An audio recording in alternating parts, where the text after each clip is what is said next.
Este es el podcast de Microjuris. Bienvenidos a la hora laboral. Tema de hoy: acoso laboral. Saludos. Hoy conversamos con las licenciadas Nani Marchand y Yarlene Jiménez. Saludos. Saludos. Hola, saludos. Pues hoy vamos a estar conversando sobre el acoso laboral, ¿verdad? Porque en Puerto Rico tenemos una ley para prohibir, ¿verdad? Y prevenir el acoso laboral. Vamos a comenzar, Nani, con que nos definas, ¿verdad? Nos digas en qué consiste el acoso laboral. Sí, pues el acoso laboral es una conducta ilegal que está prohibida en el entorno del trabajo. En síntesis, consiste en una conducta repetitiva, malintencionada, no relacionada a los mejores intereses del negocio, ¿okay?, que causa un ambiente humillante y ofensivo para el que recibe la conducta, los comentarios, las expresiones. El acoso laboral se puede dar por escrito, se puede dar verbal, se puede dar físico, con gestos, con miradas. Así que la ley tiene una definición que, entre otras cosas, incluye estas que yo les acabo de decir. Y entonces, por lo que veo, es un patrón. Tiene que haber un ¿verdad? patrón, sí. Tiene que haber un patrón, en eso se parece a la definición de hostigamiento sexual, que como regla general vamos a requerir un patrón. Claro, pueden haber incidentes de acoso laboral de tal magnitud que, ¿verdad?, podría entenderse que un solo evento constituyó acoso laboral, pero esa no es la regla general y hay que darse, ¿verdad?, se tienen que cumplirse todos los elementos. Bueno, y para entenderlo mejor, ¿verdad?, vamos a pedirles ejemplos de lo que es acoso laboral o de lo que no es acoso laboral. La Ley 90 ejemplifica tanto lo que es o puede ser un acoso laboral como lo que no es tampoco un acoso laboral. Si vamos primero a lo que es, da una serie de ejemplos que no significa, ¿verdad?, que esos ejemplos son taxativos. Puede darse otras circunstancias o otras conductas constitutivas de acoso laboral, como por ejemplo el que una persona, un empleado, un supervisor constantemente me refiera a disciplina o a investigaciones con el fin de provocar que me den, ¿verdad?, a mí como empleado una medida disciplinaria sin que hayan los elementos, y si se demuestra que se hacía intencionalmente con el fin de crear, ¿verdad?, un ambiente de trabajo intolerable, pues eso puede constituir acoso laboral. Comentarios humillantes, denigrantes, con el único fin de menospreciar mi capacidad profesional, puede ser acoso laboral. Puede ser acoso laboral cuando ese supervisor o ese empleado me omite a mí información, documentación o materiales que imposibilitan que yo pueda ejercer mis funciones adecuadamente o cumplir con mis tareas. Puede ser acoso laboral cuando se me imponen otras condiciones de empleo que son totalmente extrañas a las funciones propias de mi puesto. Así que, ¿verdad?, siempre para propósitos de probar el caso, que se den esos elementos de intención y hasta cierta forma maldad y malevosía a la hora de imponer esas condiciones de trabajo para crear ese ambiente laboral. Por el otro lado, la ley también ejemplifica lo que no es acoso laboral.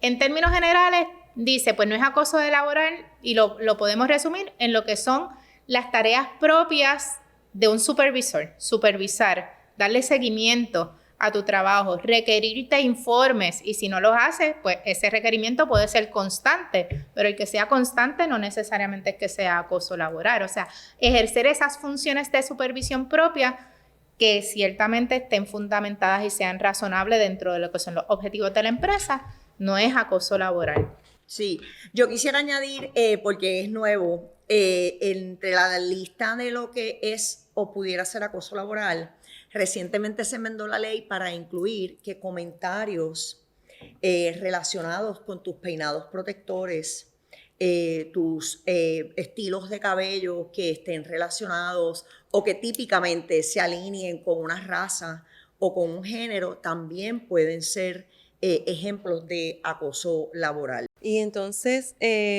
Nani, danos ejemplos de, por ejemplo, de supervisión, ¿verdad?, de tareas de supervisión, lo que tú no entiendes, ¿verdad?, que no cumple con acoso laboral. Sí. Porque se justifica con los objetivos de la empresa o las necesidades de la empresa. Claro, ese es uno de los retos grandes que tienen los patronos, particularmente los supervisores. Los supervisores se han sentido que con esta ley se les ha quitado autoridad para supervisar y llevar a cabo su trabajo. Eso no es cierto. Usted es el supervisor, usted es el líder, usted es el gerente, usted es el director, usted lo sigue siendo. Claro, usted tiene que ejercer su función de una manera profesional, responsable, ¿verdad? Sin que ofenda y que todo lo que usted diga, escriba, gesticule, esté alineado con los intereses de la organización. ¿Ok? Por eso los ejemplos que ella lindaba de, mira, si yo te pido un reporte y tú no me das el reporte y yo lo necesito y yo te continúo dando seguimiento, eso no es acoso laboral. Usted está incumpliendo con sus funciones, usted empleado. Yo, supervisor, tengo la obligación de darte seguimiento. Así que no es acoso laboral el que usted, supervisor, gerente, director, dueño de negocio, ejerza sus funciones de supervisión. El truco está en cómo las ejerce. Yailin, ¿qué elementos enumera la ley 90 para que se dé el acoso laboral? Sí, como bien mencionó Nani en un principio, la realidad es que establece que ese patrón o esa conducta que hace la persona, ¿verdad?, querellada o ese acosador, tiene que ser una conducta humillante, intimidante, denigrante, que vaya con el propósito de crearle un ambiente intolerable hasta cierta manera, ¿verdad?, a ese empleado o esa empleada, con el fin de crear, ¿verdad?, esa hostilidad en esa área de trabajo. Así que es bien importante, ¿verdad?, para poder prevalecer en un acoso laboral, que se pueda demostrar que esos elementos están presentes. Entonces, Nani, ¿qué obligaciones bajo la ley, ¿verdad?, se imponen para el patrono para prohibir y prevenir el acoso laboral? Sí, pues la primera obligación la acabas de decir. Tiene la obligación de prevenir y prohibir. ¿Y usted cómo previene? Pues usted previene con adiestramientos, con charlas, con transmitiendo el conocimiento y dándole las herramientas a los líderes de su organización para que puedan llevar a cabo sus funciones dentro del marco de la ley. Eso es prevenir. Prohibir es otra obligación que usted como patrono tiene. Pues prohibir, usted tiene la obligación no tan solo de publicar la ley en un lugar visible en su organización, y eso puede ser a través de métodos electrónicos, sino que usted tiene que adoptar un protocolo para prevenir y prohibir el acoso laboral. Y tiene que difundir e informar sobre ese protocolo. Y también tiene la obligación de investigar. Usted tiene que investigar oportunamente las quejas o las situaciones que vengan a su atención que usted sabía o debió haber sabido para investigarlas oportunamente. Y Yailin, precisamente sobre la investigación, ¿verdad? En las uniones, ¿cómo se investigan este tipo de querellas de acoso laboral? La ley parte de una premisa donde reconoce, número uno, que en ciertos patronos puede haber la existencia de un convenio colectivo. Así que dice, mira, si hay convenio colectivo, ¿verdad?, porque presupone que hay una unión, primero tienes que evaluar si el convenio colectivo ya fue negociado un procedimiento para la atención de este tipo de quejas o querellas. Y segundo, si ese procedimiento negociado es más riguroso que las condiciones que impone la ley. Si es más riguroso, pues con el convenio colectivo, el patrono no está obligado a establecer un procedimiento distinto para los empleados, ¿verdad?, que están cobijados dentro de ese convenio al que allí se estableció o se negoció. Ahora, si el convenio colectivo, lo negociado, es menos riguroso o más flexible, pues entonces el patrono tiene que adoptar un procedimiento consono con la ley para cumplir, ¿verdad?, con ese propósito de prevenir y evitar y prohibir el acoso laboral. Así que tiene que hacerse ese análisis. Entonces, Nani, ¿a quién podría aplicar esta ley? Porque una persona supervisora, ¿verdad?, que tiene entonces una jerarquía mayor a un empleado no exento. ¿Una persona supervisora podría sufrir acoso laboral? Sí, la contestación es que sí. La ley protege a todos los empleados de la organización, sin importar el título, la jerarquía, ¿verdad? Todos los seres humanos y todos los empleados, incluyéndolos a ustedes, incluyéndonos a nosotras, tenemos el derecho de trabajar en un ambiente de trabajo digno, donde se nos proteja en contra de abusos, de atropellos, ¿verdad? Y donde podamos desarrollarnos al máximo, todos. Así usted sea el chief, el VP, el senior VP, todos tenemos ese derecho. Y el acoso puede venir de cualquier lado. Puede venir de un empleado a un supervisor, Sí. de un supervisor a un director, entre pares, entre mismos empleados que están en la misma, ¿verdad?, jerarquía dentro del organigrama. Así que protege, como bien dice Nani, a todo el mundo por igual. Así que se puede dar el caso que un empleado acose a su supervisor. ¿Les ha pasado? ¿Pueden dar ejemplos? Pues una de las definiciones o ejemplos que da la ley puede ser esa. Constantemente yo estoy refiriendo a mi supervisor para que lo investiguen porque probablemente no me gusta cómo me supervisa. Y como no me gusta cómo me supervisa, utilizo incluso hasta la propia ley, el mismo procedimiento, porque le radico una querella de acoso laboral para que lo investiguen. Sí. Y baja una determinación que no hubo ningún tipo de falta en contra de ese supervisor.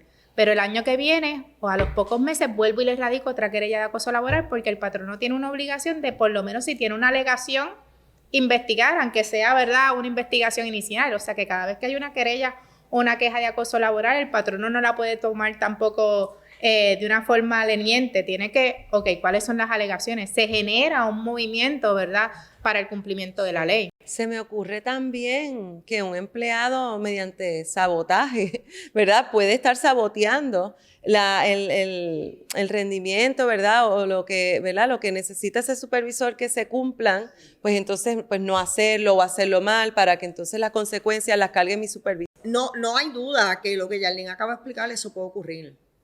Son los menos, sí. Porque en estos casos típicamente hay un juego de poder, ¿verdad?, del que tiene más autoridad sobre el otro, pero no necesariamente.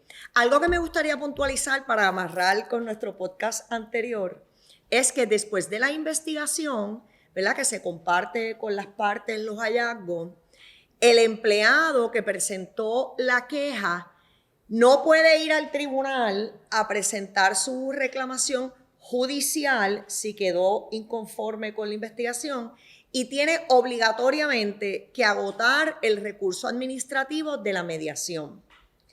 Esta es la ley 90 del 2020, es la primera ley en Puerto Rico que requiere que se agote el recurso de la mediación antes de recurrir al tribunal.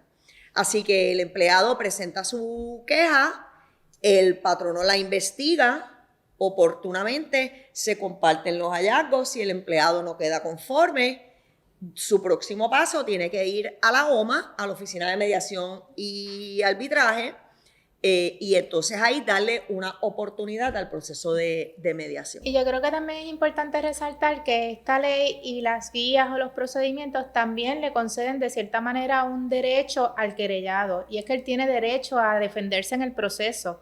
Él presenta también su contestación y en caso de que venga una adjudicación, ¿verdad?, desfavorable, puede pedir una reconsideración de esa determinación. O sea que el querellado en el procedimiento también tiene una oportunidad de defenderse dentro de esa investigación de que esas alegaciones no proceden.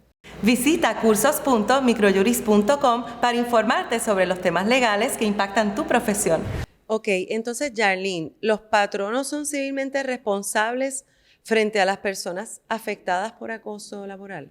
El patrono tiene una obligación de, como bien mencionamos, tener una acción afirmativa en términos de prevenir el acoso laboral. ¿Qué puede ser eximente de responsabilidad de ese patrono? Que haya cumplido con todo el proceso conforme la ley establece. Si se hizo, ¿verdad?, si hizo caso omiso, si no cumplió con el procedimiento, si a sabiendas de que se estaba dando esa conducta no tomó pasos afirmativos, pues pudiera encontrarse responsable sobre eso. Pero la realidad es que al fin de cuentas, si demuestra todo eso, el único responsable de la conducta sería en la parte querellada. Ok, Nani, los patronos, ¿qué deben tener en cuenta para prevenir el acoso en el lugar de trabajo? Sí.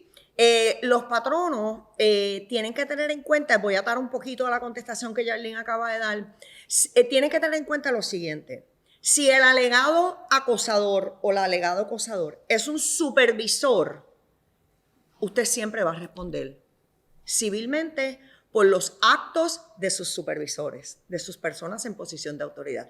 Ahí no hay defensa que valga. Si la persona que está llevando a cabo el acto de acoso laboral es un empleado y usted sabía o debió de haber sabido sobre esa conducta, ¿verdad? Pues usted va a responder civilmente, salvo usted pueda demostrar que usted tomó las medidas de prevención y de prohibición, o sea, que dio adiestramiento, que tenía la ley publicada, que tenía el protocolo, y que el querellante no tomó ventaja o no aprovechó ese vehículo que usted le dio para querellarse y para presentar su querella. ¿Okay? Así que me parece que, contestando tu pregunta, los patronos tienen que estar bien pendientes de esto. Porque si él o la alegada acosadora o acosador laboral es un supervisor, usted va a tener lo que se conoce como responsabilidad absoluta. Entonces, Yarlene, las recomendaciones para los empleados o empleadas que puedan estar enfrentando acoso laboral. Número 1, yo creo que eso lo hemos recalcado en podcasts anteriores, tiene que evidenciarlo.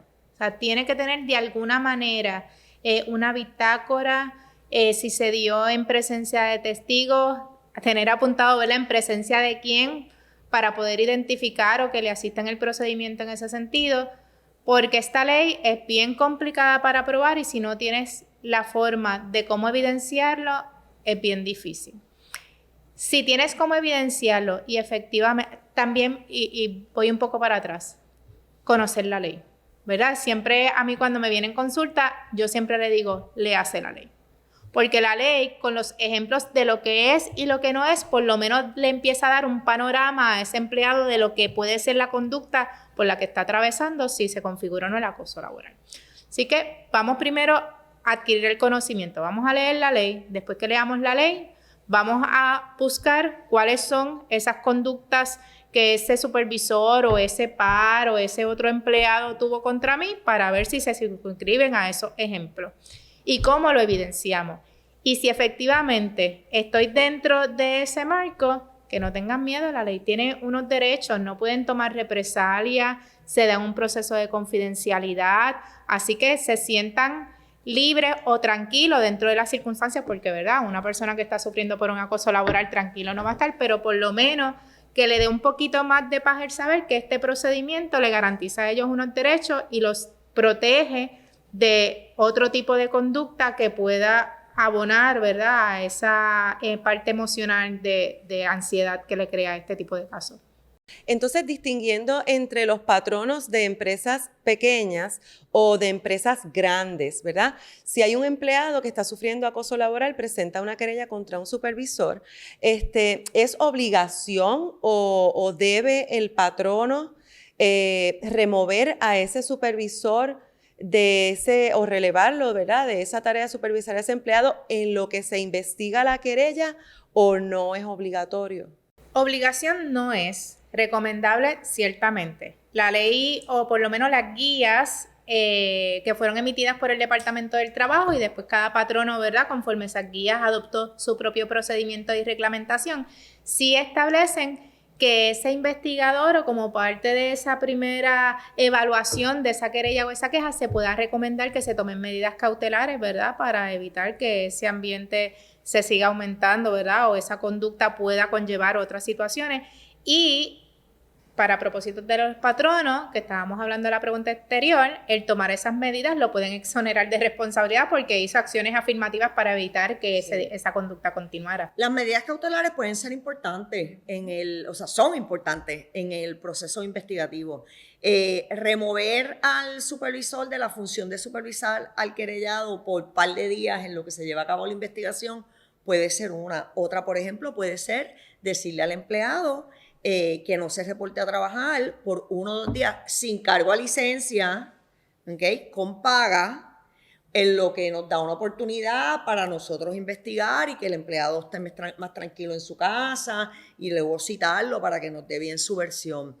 Así que hay muchas medidas cautelares, ¿verdad?, que los patronos deben de tomar para minimizar el potencial impacto que pueda tener una decisión judicial adversa. Y hay distintas, puede haber un traslado en caso de que las operaciones del negocio permita, ¿verdad? Y tenga otras facilidades. En caso de que tal vez es una empresa o un comercio pequeño, pues designar una tercera persona que sea el ente de comunicación de, mira, tú te vas a reportar ahora a fulanito, y fulanito es quien te va a dar las instrucciones. El supervisor, si te va a dar unas instrucciones, siempre tiene que estar copiado esta persona de recursos humanos para que esa interacción sea lo más profesional posible. O sea que puede ser creativo, ¿verdad? Puede ahí haber diversas acciones que puede tomar el patrono como medida cautelar. Ahora, los hot topics de la semana. Bueno, y sobre los acuerdos de no competencia, el Tribunal de Distrito de Texas emitió un injunction para paralizar la implementación de una regla de la Comisión Federal de Comercio que prohibía estos acuerdos. Y se trata del caso Ryan LLC. ¿Cuál es el análisis de ambas sobre esta determinación y cuáles pueden ser las implicaciones para Puerto Rico? Pues en primera instancia, el impacto que esto tiene es que se suponía que las reglas del FTC entrará en vigor ahora a finales de septiembre.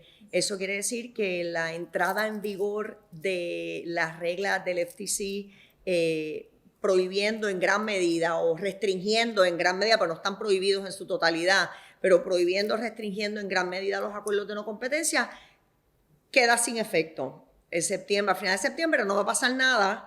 En cuanto a los acuerdos de no competencia dentro del contexto del empleo, tendremos que estar, ¿verdad?, bien pendientes y vigilantes a cómo se desarrolla esto más adelante en otros tribunales, Sí. en otros foros. Efectivamente, ¿verdad? Había una prohibición regulada por esta agencia federal y en ese sentido ya ahora los patronos en el Estado de Derecho ahora mismo a base de esa determinación pueden retomar nuevamente estas cláusulas de no competencia. Los contratos que ya las tenían incorporadas pues van a continuar con validez y es importante que esa determinación se sepa que no cambia el Estado de Derecho en Puerto Rico, donde ya el Tribunal Supremo, en el caso de franquicias de Martin Barbecue versus García de Gracia, establecía que tiene que darse unos criterios y unos requisitos para que esas cláusulas de no competencia sean válidas en los contratos. Y entonces pues vamos a aprovechar para repasar esos elementos que tienen que existir para que sean válidas esos acuerdos de no competencia. Tiene que ver con territorio, tiene que ver con tiempo. Lo más importante es que esa cláusula tiene que estar escrita, no puede ser una cláusula verbal. Tiene que estar escrita,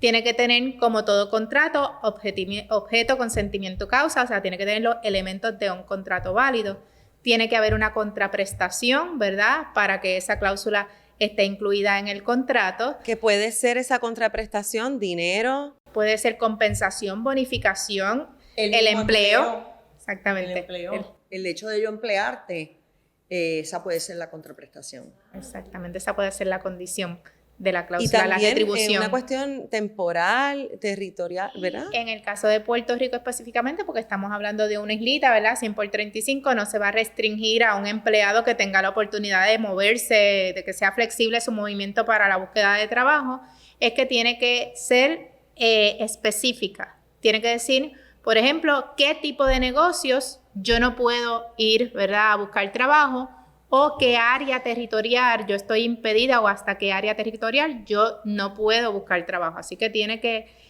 identificarse cuáles son esos límites que se le impone la cláusula de no competencia. La palabra razonabilidad resulta bien importante en cuando estamos analizando las cláusulas de no competencia. Tiene que ser razonable. Correcto. ¿Verdad? Y son cláusulas de no competencia que por muchos años nos hemos acostumbrado a ponerlas en todos o en casi todos los contratos. Y ahora, ¿verdad?, según el derecho ha ido evolucionando, pues se han ido restringiendo un poco porque los tribunales han entendido que no necesariamente son razonables, porque usted no me puede prohibir a mí de ganarme la vida de la única forma que yo sé ganarme la vida.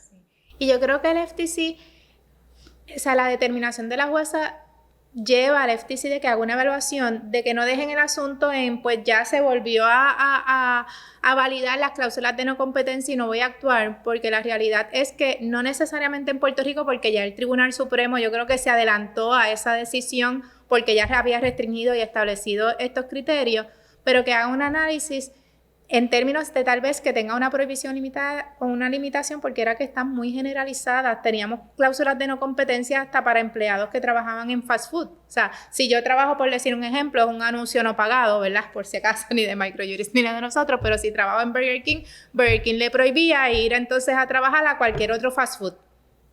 A ese grado llegaron las cláusulas de no competencia, así que vamos, ¿verdad?, tal vez a hacer ese análisis y que el FTC actúe sobre ello sin que sea tan amplio e imposibilite las relaciones privadas. El asunto temporal también, ¿no? Es como no puedes competir conmigo durante los próximos 10 años. Un año. Un año en Puerto Rico, eso es correcto. Ahora, el consejo legal de la semana. Pues vamos entonces a los consejos de la semana. Nani, para los patronos, ¿qué consejito le tienes esta semana? Pues mira, yo voy a como machacar este consejo que he dado en ocasiones anteriores. Patrono, usted tiene que invertir tiempo y recursos en adiestrar a su personal. No solamente al personal que está en posición de autoridad, team leaders, supervisores, gerentes y por ahí para arriba, sino a toda su plantilla, porque los empleados tienen que conocer también cuáles son sus derechos, ¿verdad? Pero los patronos y los supervisores tienen que conocer cuáles son sus obligaciones. Así que ese es mi consejo para ustedes. Tienen a personas en posiciones de autoridad que no saben supervisar y tienen empleados que no entienden que aquí hay un negocio que correr. Así que eso se atempera o se hace menos impactante cuando usted adiestra y cuando usted le da las herramientas que las personas necesitan. Así que ese es mi consejo. Yarlene, para los empleados entonces, consejito de la semana.